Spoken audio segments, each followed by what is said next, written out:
This is the Read to Lead podcast, episode 413.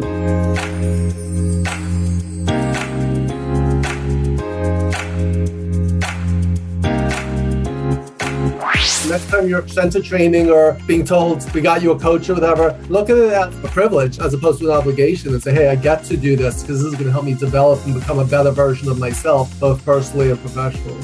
If a picture is worth 1,000 words and finding the right words takes time and time is money, then wouldn't it follow that business leaders could make more money in less time if they simply took a more visual approach to how they manage and lead? Welcome to the Read to Lead podcast. I'm Jeff Brown, and this is the podcast dedicated to your personal and professional growth, where I believe that if you want to achieve true success in business and in life, then intentional and consistent reading is a must. With each new episode, I hope to narrow your reading list so you know what to pay attention to and what not to pay attention to, and bring you key insights and valuable ideas from some of today's most successful and inspiring authors and their books. Today, we'll be meeting with Todd Cherches, author of VisuaLeadership, Leveraging the Power of Visual Thinking in Leadership and in Life. I'll be asking Todd about his unique response to horrible leaders from the past, using visual models, metaphors, and stories for more effective leadership, the impact of visual leadership on the future of work, and much, much more. Well, I just returned over the weekend from another productive and successful workshop. And I got to tell you, I'm enjoying doing these more and more, both workshops and public speaking. And as I've said before, if you're looking for personal and professional development training for your team, I'd love to join you in that endeavor. I encourage you to check out my website, readtoleadpodcast.com/speaking, or reach out to me directly, Jeff, at readtoleadpodcast.com, to explore how we might work together to help achieve you and your organization's goals. Again, it's Jeff at readtoleadpodcast.com and readtoleadpodcast.com/speaking for more information. Todd Cherches is the CEO and co-founder of Big Blue Gumball, an innovative New York City-based leadership development and executive coaching firm. He's a member of Marshall Goldsmith's MG 100 Coaches.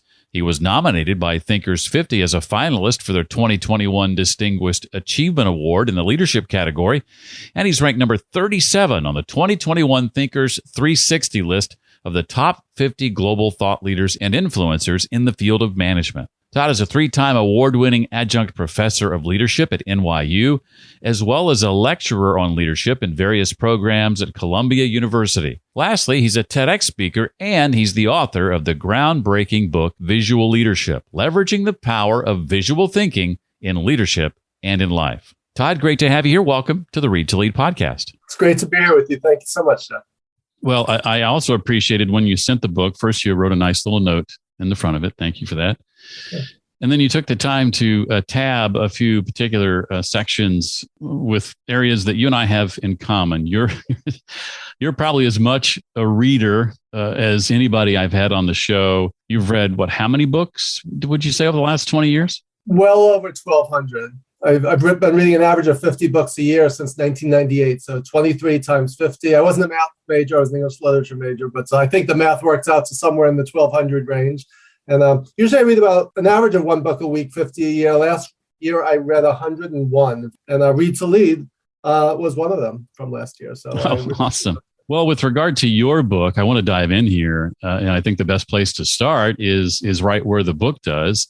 I was probably 15 pages in before I realized visual leadership is one word, not 2 words. I'm like, there's only, they're one word and there's only one L, by the way. Well, that's part of the test to see if you're a visual leader, to see if you notice that. So that's right. What's interesting is many people don't, even people who have this. Some people have said that to me, that they've had my book on their shelf or on their desk, and then all of a sudden they realize, wait, there's an L missing because I spell it as a single word with a shared capital L. And the shared L represents the fact that you can't separate your vision from your leadership, right? Who you are and how you lead is inseparable from the lens through which you see the world. So when we talk about being a visionary leader or having a leadership vision, that's about seeing into the future, but also our paradigms, our life experiences, our culture, our backgrounds shape not only what we see, but what we miss, right? So that's the concept behind the word visual leadership and why it's spelled the way it is, other than being my brand and the title of my book. And I like the way the book is parsed. We've got leading with visuals is part one, visual models part two, metaphors part three, stories is part four, and then we have sort of a what now, what next part five to finish out the book. I want to sort of dip our toe in the water of each of these sections, starting with the visuals. In one of the early chapters, I can't remember exactly which one it is, you talk about the concepts of picture, superiority effect, and dual coding theory. Why do you believe so strongly in the power of visuals? I know those theories have something to do with it. As a kid growing up as a baby boom on the cusp of baby boomer and Gen X, I was a child of television, right? Our parents just sat us down in front of the television, and I was obsessed with superheroes and comic books. And so I tell this story at the beginning of my TEDx talk on the power of visual thinking. When people would say, Todd, what do you want to be when you grow up? I would say, I want to be Superman.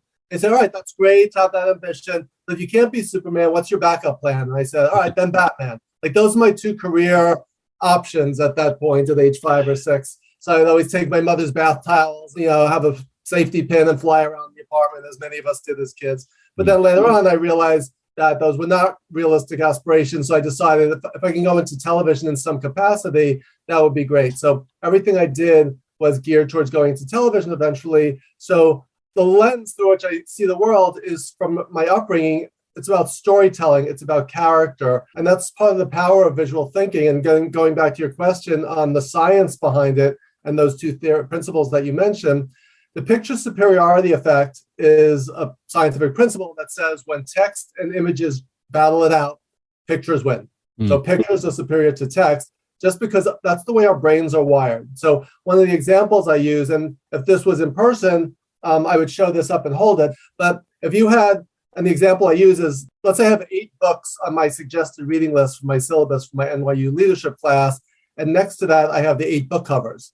Where are our eyes going to be drawn? Right, to the book covers. It's the color, it's the imagery. It's almost like magnetic how our eyes are drawn towards visual imagery. So that's the picture superiority effect, that when they battle it out, left brain, the right brain, the visual, the creative, the colorful wins. Dual coding theory, DUAL, says that when you use pictures and imagery together, it's more powerful than either on their own. So those are 2 principles at play here. And one real life example of this, my mother was in the hospital and she's okay now, but they would say, how much pain are you in today? And they would have a scale from 0 to 10. They would also have words from like awful, unimaginable pain to okay. And then they'd have visual images, green, yellow, and red along a continuum. So they use color images with the emojis, they use numbers, and they use words. So they're actually using all 3 of those together. I thought that was really interesting because if you're older and you're in the hospital, or you're not wearing your glasses, or you've been on painkillers, you may not be able to read the words, but the images, almost like a red, yellow, green of a traffic signal, you know what those mean culturally, right? So if you say I'm in the red zone, I'm in a lot of pain, versus I'm doing okay today, I'm in the green zone, that's a way of using color, which is one of the visual mediums I talk about, to communicate and to think. So those are just a couple examples of how these all work together in the real world. I know you're a fan of Dan Rome's work. I just interviewed him for the 3rd time, and he addresses this next question I'm going to ask you. I know you get this one occasionally in some of your workshops and consulting and training. How do you respond to that person who says, well, I know some of this sometimes is going to involve a whiteboard or a napkin and drawing things out, but Todd, I can't draw. What do you say to that person? Yeah, even if you suffer from ICD, which is I can't draw syndrome, I actually take people through an exercise. I'll say, draw in a straight line. Now draw 2 up and 1 across. You just drew a box, right? Then on top of that, draw a circle. On top of that, draw a triangle. And then put 2 lines down below the box and 2 lines out to the side. You just drew a stick figure of a person, right? So the classic question is, if you ask a group of 1st graders how many of you could draw, they all raise their hand. But you ask a group of business professionals, very few raise their hands. So have we lost our ability to draw, or our confidence, or is it just not on our radar? So I always say, if you can play Pictionary and charades with your friends and family, then you could communicate visually. It's not a test of our artistic ability. It's about our ability to translate an abstract idea, something intangible, into something visual that people can see. And I actually have an article in Inc. magazine called "Can You Draw What Your Company Does?" And it's based on an exercise I do with my clients where they could do something more literal, like a storyboard or a mind map or a process diagram or an org chart, or they could get creative and draw some kind of visual metaphor as a way to communicate who we are, what we do, and how we're better than the competition. And it just is a more creative way. It accesses a different part of your brain and enables you to communicate something visually and emotionally in a way that words and numbers just don't.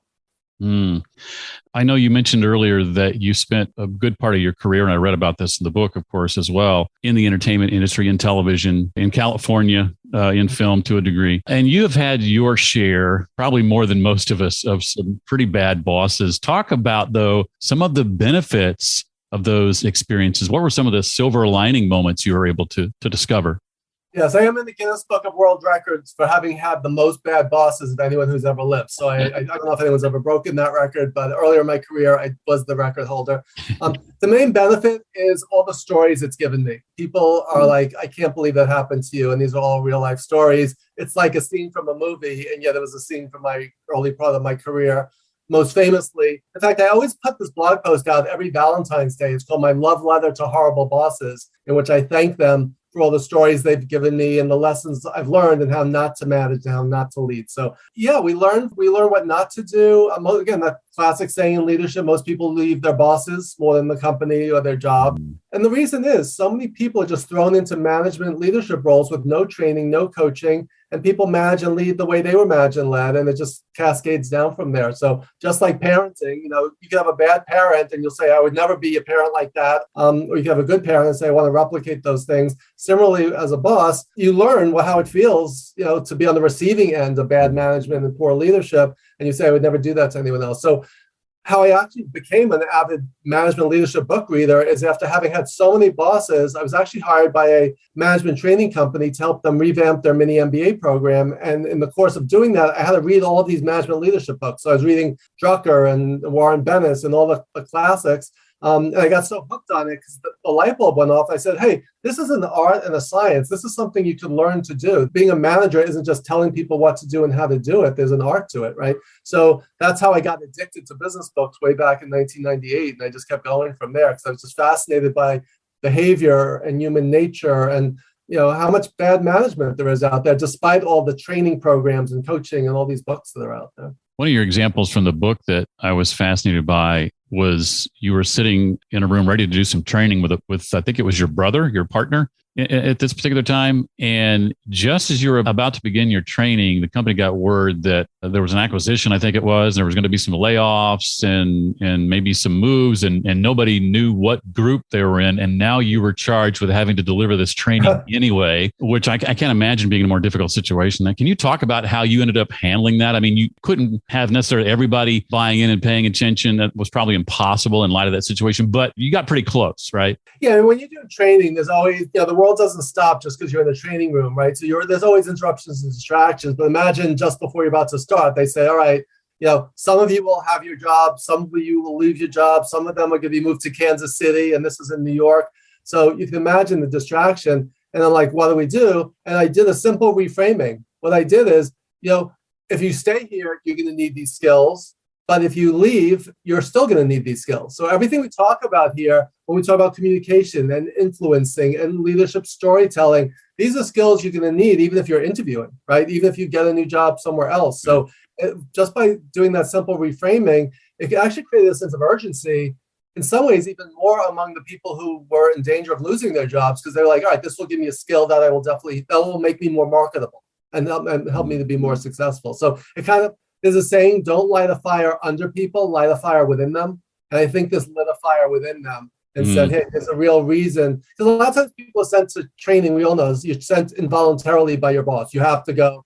And I love the reframing, and this isn't mine, but a lot of people use it. I have to do something versus I get to do something, right? That simple reframing. I have to go to training versus I get to go to training. It's kind of like, when my father was sick, he passed away a few years ago. It's like, I have to go visit my father or I get to go visit my father. Like right now, I would give anything to get to go visit my father, even during the stages where he wasn't doing that well. So just that reframing from I have to I get to, just puts a more positive spin on it. So next time you're sent to training or being told we got you a coach or whatever, look at it as a privilege as opposed to an obligation and say, hey, I get to do this because this is going to help me develop and become a better version of myself, both personally and professionally. I want to move to part 2 now of the book. Yeah. And there's at least, 16, 19 chapters. I love that the chapters are all relatively short. You can get through them, get the key concepts and ideas in a relatively short period of time. And so that affords you the chance to then include a lot of examples, right? Yeah. So part 2, leading with visual models. Talk a bit about some of your favorites. We don't have obviously time to talk about them all, but cherry pick 2 or 3 that you'd love to describe.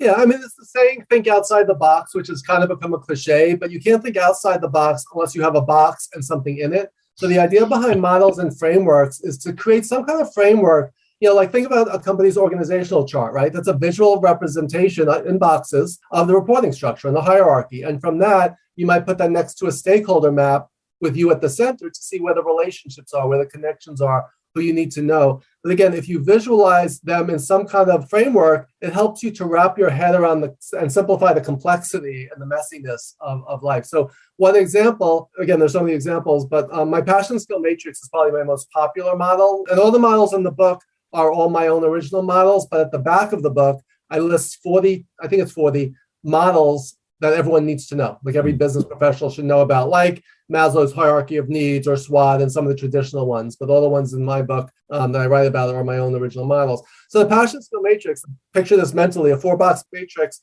where along one continuum, it goes from I don't like it to I like it. And it goes from I'm not good at it to I'm good at it. So if you look at the upper right quadrant, those are things that you love and are good or great at. That's your sweet spot. Those are the things where you're in the state of flow and you're known as good at these things and you love doing it and time flies and that's where you shine. That's your sweet spot.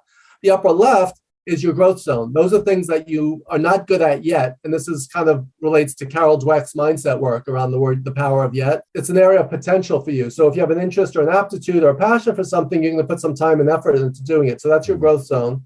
The lower right is your default zone. Those are things that you're good at, but you don't necessarily love. Maybe you used to, maybe you're tired of it, but people dump things on you because they know you're good at it, but you don't necessarily love it. Like for me, as a former English literature major, people would always say to me, Todd, can you proofread this for me? Can you edit this for me? And because I'm a good writer, people think, oh, it's easy, it's a breeze, but it's still work, right? I didn't like everyone dumping those things on me. So that was my default zone. And the lower left is your failure zone. You're not good at it, you don't love it, and you don't really have any hopes to get out of that box. You need to figure out how to either delegate that stuff or find something else to do. Now, you can turn a failure zone into a sweet spot if it goes through the growth zone. And for me, my example is public speaking and presentation skills. That was something I was terrified of and terrible at throughout most of my life. And even though I talk loud and fast, I'm a New Yorker, I'm an extreme introvert, and I always say I'm a 3 Bs kind of guy, a back of the room, behind the scenes bookworm. So for me to go from failure zone of public speaking to a growth zone to now doing this for a living and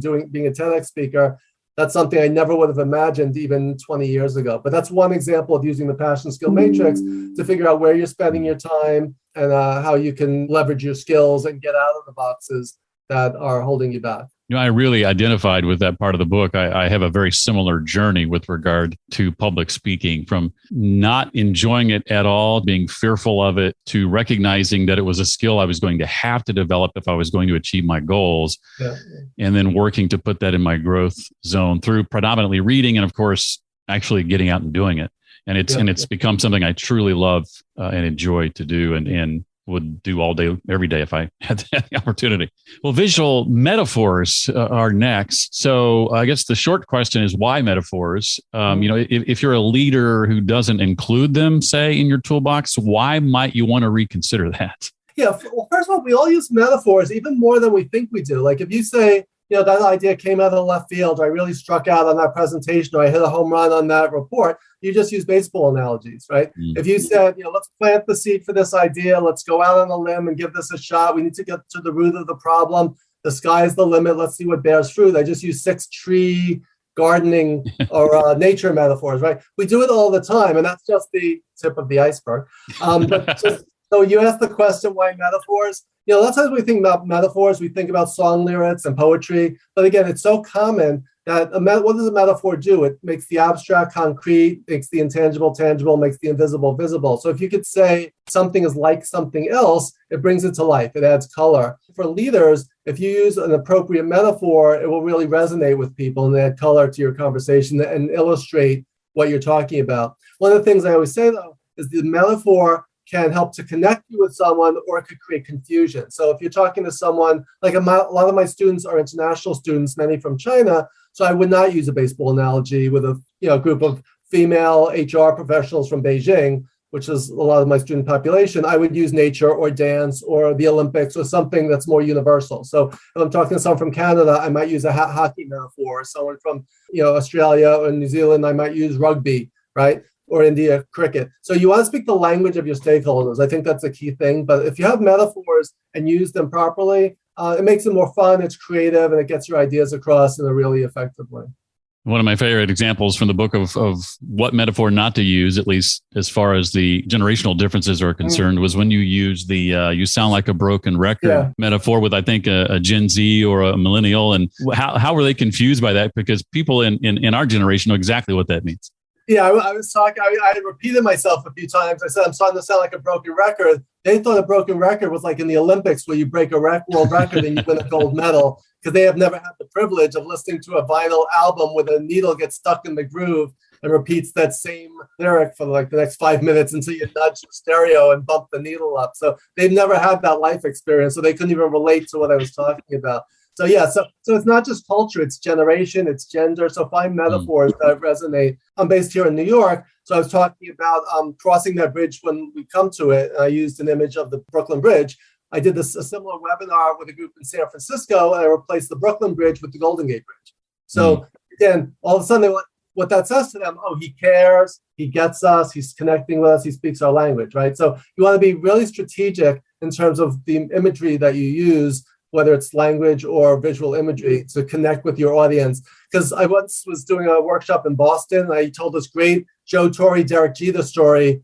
Didn't go over very well for some reason. So you really want to know, when you're traveling and you wake up and you don't even know what city you're in, that's what happened that time. So you really want to, whether it's stories or metaphors, you want to really connect with your audience and what's going to resonate with them. Well, visual stories are the focus of part 4 of the book. And I think we all understand, how powerful stories can be, but maybe highlight one of your favorites from the book as an example of how you've used story in a powerful way. Sure. And the idea about visual stories is that you're painting a picture with words, just kind of like what we're doing today. If you have PowerPoint slides or you're in front of an audience, then you could show things with the physical eye. But with visual storytelling, you're trying to use words, but paint an image in people's mind's eye. And Shakespeare coined the term to see something in your mind's eye in Hamlet. Where Hamlet says, I think I see my father in my mind's eye. And he didn't know if it was a figment of his imagination or a real apparition. So that's our biggest challenge as a leader, is how do you get people to see what you're saying? How do you get an idea of your head into someone else's? And I was once doing a workshop on leadership storytelling for CEOs. And this one CEO said, I hate storytelling. I'm terrible at storytelling. And I said, well, why do you say that?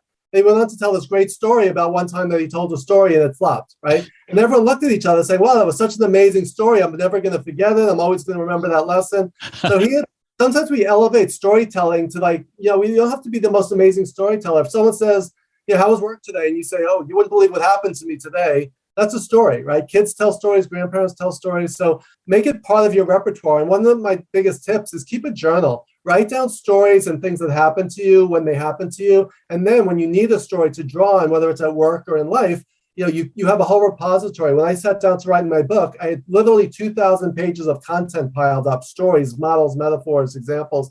So I didn't stare at a blank page saying, what should I write? I had all this content. So that's what I say to leaders is keep a learning journal and write these things down in the moment. So I just told a story. That story I told about the storytelling is a story. But one of my favorites that I often tell is my Seinfeld story, which is in the book. I went to a taping of Seinfeld. I'm a huge Seinfeld fan. And in between scenes, they give trivia questions and you win a Seinfeld t-shirt if you got it right. And they asked, what is Elaine's middle name? And I knew it was Marie because I was a Seinfeld addict.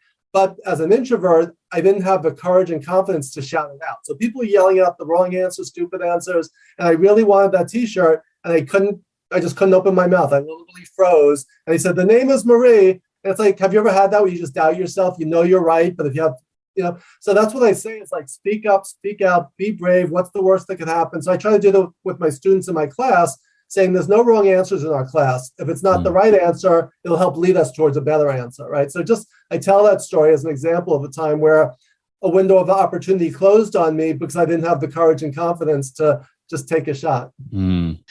Well, a lot has changed the last couple of years with regard to leadership and work. How do you see visual leadership impacting the future of work from here on out, especially? Yeah, I think we're overloaded. Things are going faster than ever. We're living in a hybrid and virtual world. And, again, we're trying to get people to see what we're saying. We're trying to communicate. And the best way to communicate is a combination of words, numbers, and pictures, right? Pictures bring things to life. So many leaders bore people to death with statistics. And, our third quarter reports are a 25% increase. And people are just like, their heads are nodding. One of the chapters of my book is called How My Cardiologist Almost Gave Me a Heart Attack, because he gave me my test results. And he said, based on your numbers, you have a 5% chance of having a heart attack in the next 10 years. I almost collapsed on the table right there. But then I said, doesn't that mean there's a 95% chance that I won't? He said, yeah, that's another way of looking at it. And I was like, yeah, you think so? So the thing was, he gave me statistics that were accurate, but was that the story he wanted to tell? Was that the message he intended to convey? Definitely not. So that's a perfect example of, in the future, we need to communicate with story, with visuals. People's attention spans are shorter than ever. We're bombarded with so much information. And if cutting through the clutter using visual imagery and storytelling will really help us do that. And Peter Drucker said the best way to predict the future is to create it. And one of the ways to create it is there's a saying that we create things twice, once in our mind and then once in reality. So if we could create it in our minds, we can make that vision a reality. So I think that's one of the ways that we need to kind of be futurists. We all need to be futurists and think about where things are headed and anticipate and whether we want to invest and whether it's in money or training or in human capital. So I think those are some of the key lessons related to the future is we need to kind of picture what the future might look like. And it's harder than ever. I think the pandemic has shaken everything up. And Joel Barker, I don't know if you've ever read his book on paradigms, but it's one of my favorite books. He said when the paradigm shifts, everyone goes back to zero. And I love that. It's kind of like the pandemic has kind of leveled the playing field and made us rethink everything. Right. So I think this is a good time to reinvent ourselves and really think about what do we want the future to look like and how can we make that vision a reality. Todd, I want to ask you a book related question in a moment. Before I do that, anything I didn't touch on from the book that you wished I would have asked? No, this was great. We covered the main topics. And like you said, all the chapters are 3 to 5 pages. Every chapter starts with a visual image, either a model or a metaphor or some kind of picture, including a picture of me with Seinfeld, getting his autograph way back when his book came out. And then every chapter ends with what I call the big lesson, the big question, your big action, and your insight and your big action. So it kind of is made, one of the things that you say in your book that I love, that I always say is reading a book is a conversation you have in your mind with the author, right? So when I'm reading a book, if I look at my margin notes, I'll see notes that say, yeah, that's so true, or I think that's complete BS, or that reminds me of this. So that's what I would say is when you read the book, whether it's mine or yours, engage with it. Make your notes, circle, underline. I use different color tabs to mark off pages. So I remember what's where and I could find them. And I create my own table of contents at the beginning of a book. Really engage with it. Write in it, hit the pause button, take out your phone, look something up, make a note to yourself. Here's how I want to use it. I always say the true value of knowledge is not in its accumulation, but it's in its application. So as you're reading, think about how do I relate to this? How does this relate to me? How can I use this to be more effective? So that's what I would say is when you're reading a book, and the back section of my book in the appendix, I have my top 52 books that most influenced my career. I have my favorite quotes. I have a lot of extra stuff that a lot of times people don't get to because you don't get to the end of the book. So I just wanted to mention that there's a lot of additional stuff in there that will help people to be better readers and better leaders. That was one of those sections in your book you tabbed for me so I could find it easily. I appreciate that. I know as a book reader, I'm sure you've read most of them. Well, I often ask a question related to, books you would recommend, and you're certainly welcome to toss out a couple. I thought I'd ask you too to share who some of your favorite authors in general are. Do you have a top 2 or 3 that you go back to often? Well, 2 of the original ones, Stephen Covey's 7 Habits, and even before that, Dale Carnegie's How to Win Friends and Influence People, which I found on my mother's bookshelf when I was a teenager, and that was like eye-opening. Those are 2 classics. I'm in Marshall Goldsmith's MG 100 Coaches, and Marshall Goldsmith's book, What Got You Here Won't Get You There, is like my Bible. That's my top recommendation for my coaching clients and for my students, because that's kind of, has like the best of my coaching approach in there. I've learned so much from Marshall Goldsmith and all his books. And 2 that you mentioned, from a visual thinking perspective, Gar Reynolds and Nancy Duarte are 2 of the most people who most influenced my visual thinking based approach. Gar Reynolds' book, The Naked Presenter, which I love, and Presentation Zen, and then Nancy Duarte's Slidology and Resume. So to me, they're the king and queen of visual thinking, and a lot of my work has incorporated their thinking into my thinking, which I now apply to management, leadership, and coaching and everything. But so those are a few of my favorite books that really influenced my thinking and my work. Well, Todd's book again is called Visual Leadership, Leveraging the Power of Visual Thinking in Leadership and in Life. Todd, it was a pleasure having you here. Thank you so much for taking the time. My pleasure, Jeff. We could talk about books for hours, but thank you for having me. This was great. If you like what you heard today, don't forget you can find the summary of today's episode on my website at readtoleadpodcast.com/413. That's for episode 413. readtoleadpodcast.com/413. Go to readtoleadpodcast.com/speaking if you want to engage with me in that capacity or bring me in to lead a personal and professional development training workshop. readtoleadpodcast.com/speaking or reach out to me directly, Jeff, at readtoleadpodcast.com. We've got some great guests coming your way, including Brian Moran with Michael Lennington, Stephen M. R. Covey, and Marcus Buckingham, among others. All that and more in the weeks ahead right here on the Read to Lead podcast. That's it for this week. I look forward to seeing you next time. Until then, remember, leaders read and readers lead.